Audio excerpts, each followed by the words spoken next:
Hi! Alright, surprise, surprise! We're working on the Big Red again today.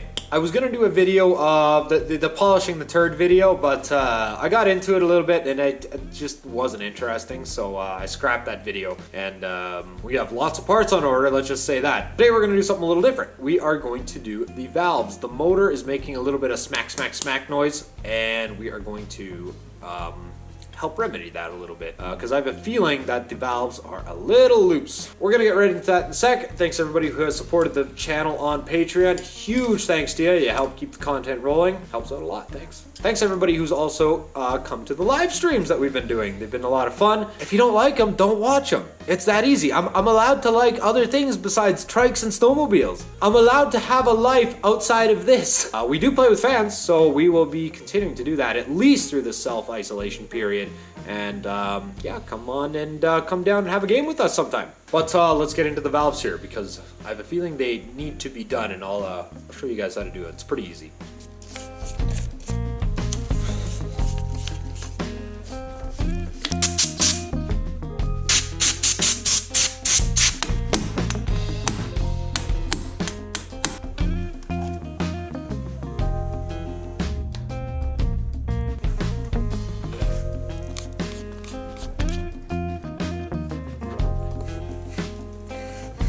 Now that we have our covers off already, this is where people always screw up doing their valves, is they don't bring the engine to top dead center, or they bring the engine on overlap. And I can already tell right now, without doing anything else, that we are on overlap. See if I can get the light in here at a good angle at all. This tappet right here, which we're going to be adjusting, there is no play in it whatsoever. So that means basically we're on overlap, because we should feel that play a little bit. So I'm going to turn the engine another 360 degrees, and we will see play in that tappet. This is where we will be making our adjustment to the valving. You can see that the tappet moves up and down just a little bit, and believe it, that's actually quite a bit of play. That is actually pretty loose. So what we have here is a set of feeler gauges. So all our different widths, and we are going to select the one we need, which is a 0.002, and we are going to put it in between the tappet and the valve stem, which is down here. And this is going to be really hard. This is really hard to see what I'm doing, but I can feel this 0.002 is, it's got a lot of play in it, so we are going to want to tighten this valve up.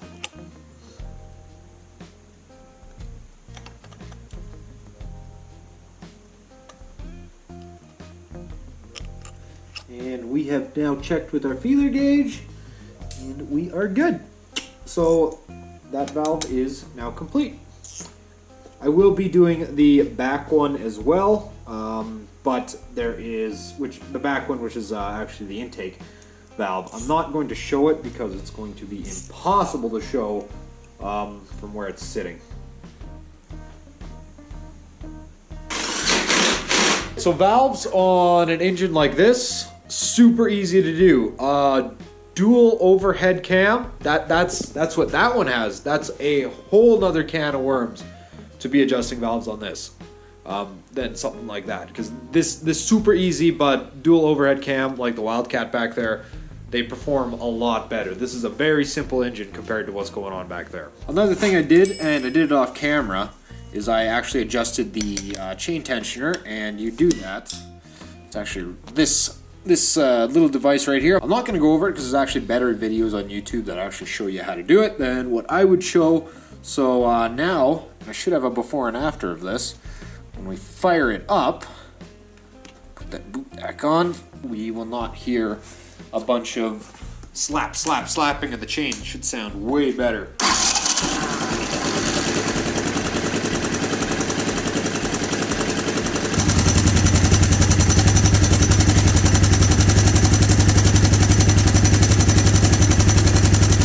Yeah, sometimes how these chain tensioners work, they'll actually start to stick a little bit, especially if they've been sitting around for a long time.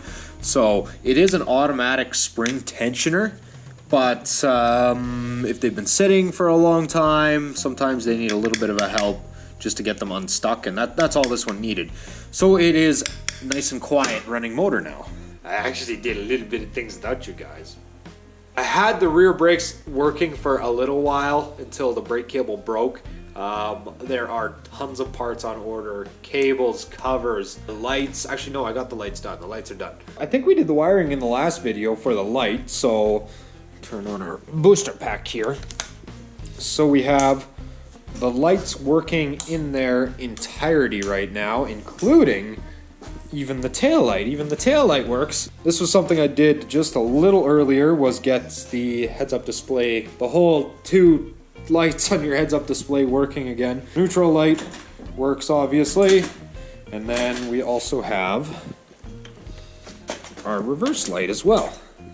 So both the neutral light and the reverse light are working. You can actually have it neutral and reverse at the same time. And that just has to do with how this gear case works. The engine oil is actually not that bad of shape.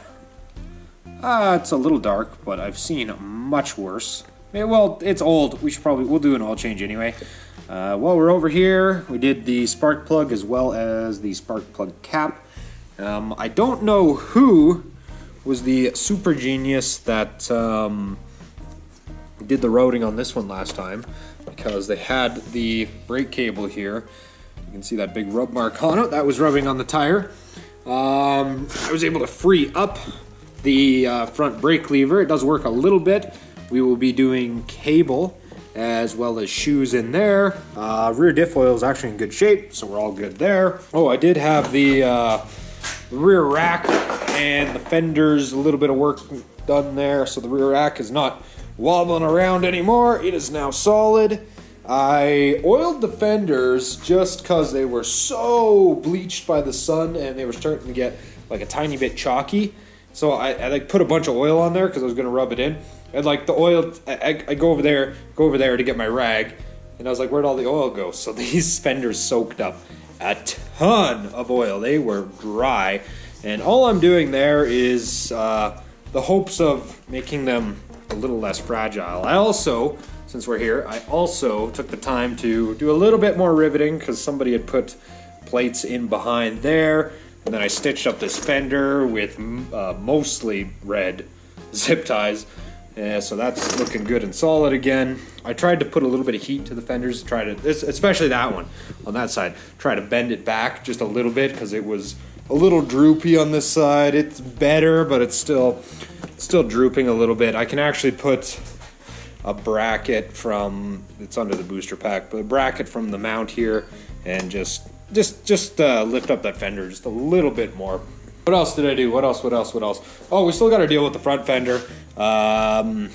That's pretty easy. I can just fake that with whatever I have around here. A big piece of plastic. Probably is what I'll do for now. Until I can track down a fender for it.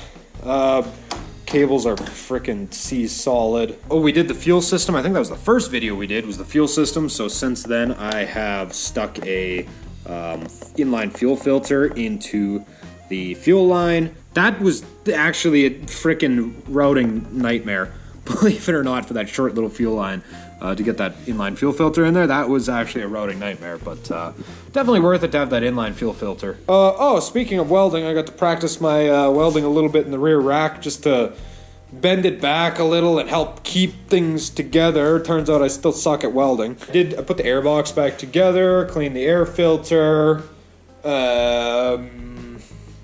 Literally all we have to do is actually throw a battery in here and we can button this up and we'll be good to go. Oh, the seat. Yeah, the frickin' seat. Yeah, I'm not too happy about that one. I can get the seat cover is like super cheap. The seat cover I can get for like $25 or something like that.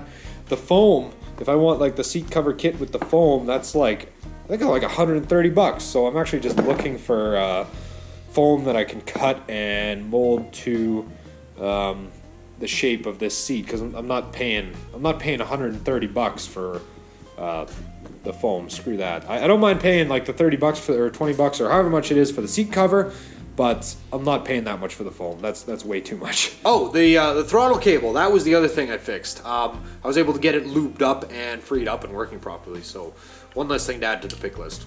Thanks everybody for watching. Thanks people who have been tuning into the live streams. Thanks everyone who has donated on Patreon to help keep the content rolling.